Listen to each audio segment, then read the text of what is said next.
और आप सभी लोग कर्तव्य स्वागत करें, क्योंकि महापुरुष का स्वागत सम्मान किया जाएगा तो कर्तव्य स्वागत करें।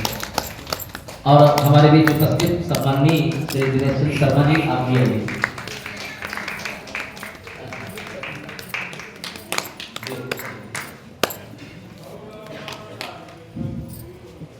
बोले राजा रामचंद्र भगवान की जयकारा। आपकी उपस्थिति के अनुसार कमजोर है और जय घोष, क्योंकि राम रामेति गर्जनम, जय घोष गर्जना के साथ करना चाहिए ना। बोले हनुमान जी महाराज की, शंकर भगवान की। अब लग रहा है कि आप लोगों की उपस्थिति है, तो आइए पूज्य महाराज श्री का आशीर्वचन हम आप सभी को प्राप्त हो, मैं निवेदन करूंगा। और ये मंच सादर समर्पित है परम श्रद्धेय पूज्य महाराज श्री।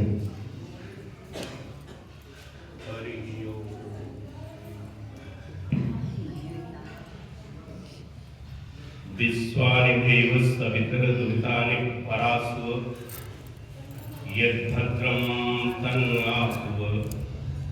ओम शांति शांति शांति। ध्यानाभ्यासवसीकृतेन मनसा तन्निर्गुणं निष्क्रियं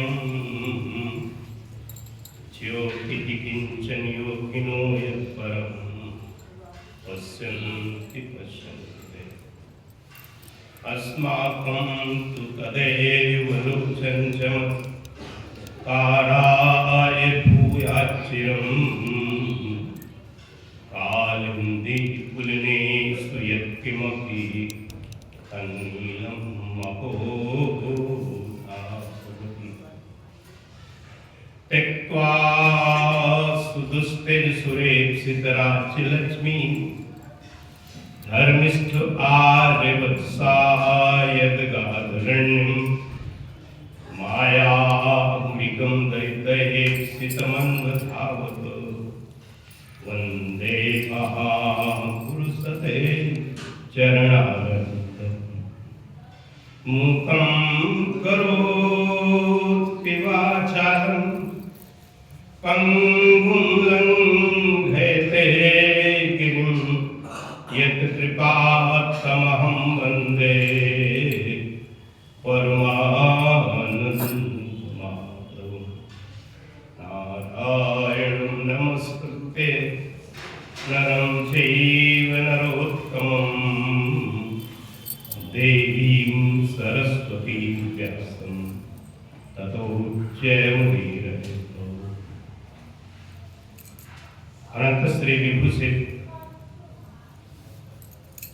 हरिद्वार की पावन तपोभूमि से इस कार्यक्रम की अध्यक्षता के लिए पधारे हुए परम श्रद्धेय पूज्य महामणेश्वर जी महाराज, हमारे बीच में भी आप सब जिनकी वाणी का लाभ दे रहे थे, मानस कोकिला सुश्री मिश्री श्री जी, हमारे मंच का संचालन कर रहे आचार्य प्रवर पंडित श्री नरेश शास्त्री जी, एवं मंच पर हमारे आज के प्रथम सत्र में आपने जिनके विचारों को श्रवण किया है वो श्री शैलेन जी एवं श्रीमती गुलाब देवी शास्त्री। प्रातःकाल ठीक 9 बजे से आज इस पावन कार्यक्रम का शुभारंभ हवन पूजन के साथ इसका शुभारंभ होगा। और इस कार्यक्रम में हमारे जिन भक्तों ने उत्साहपूर्वक भाग लिया उसमें श्री सूर्य प्रकाश श्रीवास्तव जी, श्री महेश चौरसिया जी, श्री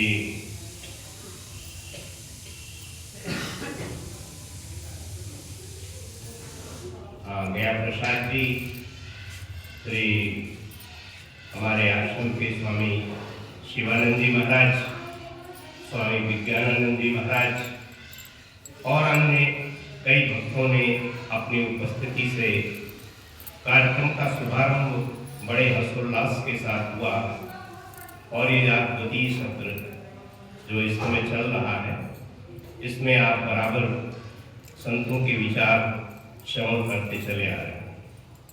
जीवन में ऐसे पावन क्षण जब हम बैठकर महापुरुषों के विचारों के द्वारा अपने जीवन को उत्कर्ष की ओर ले जाने के लिए मानव जीवन के कल्याणार्थ हमें जीवन में कैसे सजग होना है, कैसे हमें तैयारी करनी है और किस तरह से हम अपनी लक्ष्य की प्राप्ति कर सकते हैं, इसी जीवन में उस जीवन के परम सत्य की उपलब्धि कर सकते हैं। अनेक विचारों पर अनेक प्रकार के आपने चिंतन और अपने महापुरुषों से दिशा और मार्गदर्शन प्राप्त किया। ये अध्यात्म का मार्ग हमारे आप सबके लिए भी अनजाना है। जैसे हम कहीं अब यात्रा पर निकलते हैं और हमें मार्ग का ज्ञान नहीं है, तो आजकल तो हम गूगल पर मैप पे लगा देते हैं और गाड़ी को दौड़ा देते हैं, लेकिन कई बार देखा जाता है वो मैप हमें ऐसी जगह पहुंचा देता है जहाँ गाड़ी का निकलना ही मुश्किल है। कई जगह तो दुर्घटनाएं हो जाती है, आगे रास्ता टूटा हुआ है और वहां पहुंच करके हम दुर्घटनाग्रस्त हो जाते हैं। हमारे महापुरुष कहते हैं कि जीवन में अनजाने रास्ते पर चलने के लिए हमें कोई पथ प्रदर्शक चाहिए, जो हमें दिशा दे सके, जो हमें आगे के मार्ग के संदर्भ में संकेत दे सके। और ये महापुरुष जो हमें संकेत देने के लिए आते हैं वो हमारे लिए माइलस्टोन के समान है। जैसे माइलस्टोन से हमें पता लग जाता है कि हमें जिस स्थान पर पहुंचना है वहां की दूरी क्या है और किस दिशा में हमें चलना है। कई बार जब हम दिशा भ्रमित हो जाते हैं तो परिणाम ये होता है कि पहुंचना कहीं था और हम कहीं और पहुंच जाते हैं। इसलिए जरूरत है, अभी आप सुन रहे थे हमारे भागवत और मानस की प्रमाणिक वक्ता श्री मधुश्री दीक्षित जी जो आपको सुना रहे थे कि गुरु बिनु कौनी करे न कोई, गुरु गोविंद दो खड़े काके लागो। इसका तात्पर्य क्या है कि जीवन जो मिला है बड़ा अमूल्य है। 84 लाख शरीरों में सबसे श्रेष्ठतम मानव जीवन है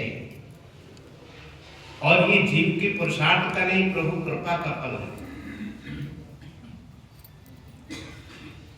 शास्त्र कहता है दुर्लभो मानस देवो देहि नाम क्षण भंगुरा तत्रापि दुर्लभम मन्ने वैकुंठ प्रियदर्शन। बोले तो मनुष्य में ये योग्यता परमात्मा ने दे रखी है, वो अपना आत्म कल्याण कर सकता है, लेकिन संसार में कोई ऐसा प्राणी नहीं है जो चाहे भी कि हम अपना आप कल्याण कर लें तो उसके लिए कठिनाई है, क्योंकि वहां जो भी शरीर है वो सब भोग प्रधान है और मनुष्य का शरीर कर्म प्रधान। नर में नारायण बनने की सामर्थ्य परमात्मा ने दी है। तो हम आपको सावधान करने के लिए महापुरुष आते हैं। आइए एक बार हम प्रभु का नाम ले लें, जो हमारी परंपरा है। भगवत नाम का उच्चारण हर महापुरुष इसलिए कराते हैं कि सुनने वाले में सुनने की सामर्थ्य और बोलने वाले में बोलने की सामर्थ्य जो देने वाला परमात्मा है, उसके नाम का स्मरण करके हम आगे बढ़ते हैं। तो आइए एक बार कृष्ण गोविंद गोविंद